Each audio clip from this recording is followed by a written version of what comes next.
Musta Ratrat Nation, this is BaseBase.ph at welcome sa ating motor review. Isang mabilisang update lang po para dito sa bagong scooter ni Kawasaki Philippines. At eto na nga, trending din sa social media ang bagong scooter na ilalabas ni Kawasaki, ang Brusky 125. Ito po ay isang collaboration of Kawasaki and Modenas Motorcycle. Yan po ay isang brand sa Malaysia at ang tawag po nila dito ay Modenas Karisma 125S. Pero yun nga lang at dinagsa po ito ng mga negative comments dahil nga minsan na nga lang mag-launch si Kawasaki dapat pang malakasan na ang nilalabas nilang scooter. Dapat competitive din pero sa tingin ko ang Brusky 125 ay minimalist lang. Sabi ng iba outdated yung design niya. Parang click version 1 yung panel gauge at yung headlight pang click version 2. Pero kahit marami ang nambabash sa Brusky 125, modern pa rin ang design niya. Sporty tignan at competitive pa rin pagdating sa mga decals.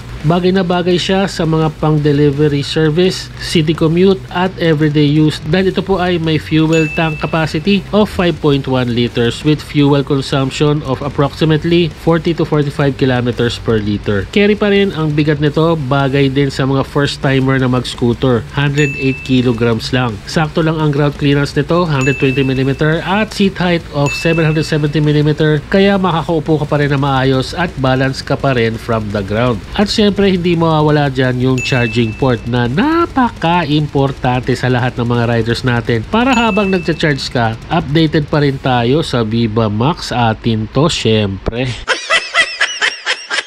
Para sa specs, ito po ay isang 124.8cc, 4-stroke, single cylinder, single overhead cam, 2 valves, air-cooled at fuel-injected. Meron po itong 9.4 horsepower and 10 Nm of torque. Bore and stroke of 52.4mm by 57.8mm which is long stroke. Compression ratio po nito is 10.0:1.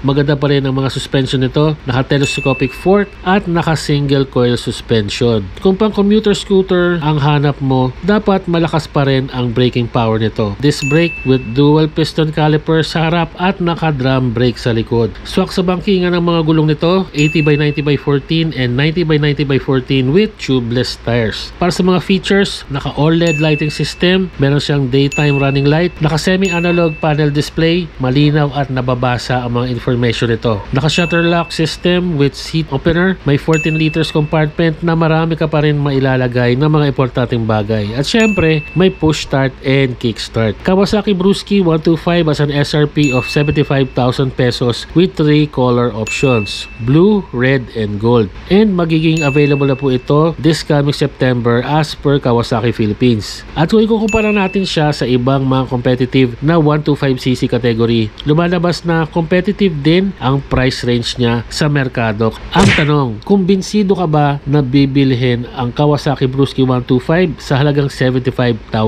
pesos? Comment down below, magmahiya para mabigyan natin ng tips at ideas ang ating mga moto viewers. Para sa mga updates ng ating motor review, please follow us on our Facebook page, Facebook Reels, YouTube Shorts, and YouTube channel, BaseBase.ph. Please like and share ang ating mga motor reviews para mabigyan natin ng detalyado at kumpletong information ang ating mga moto viewers para makapili sila ng kanilang dream bike. Maraming salamat po sa inyong pagtangkilik at pagsuporta. Ride safe, Ratrat Nation!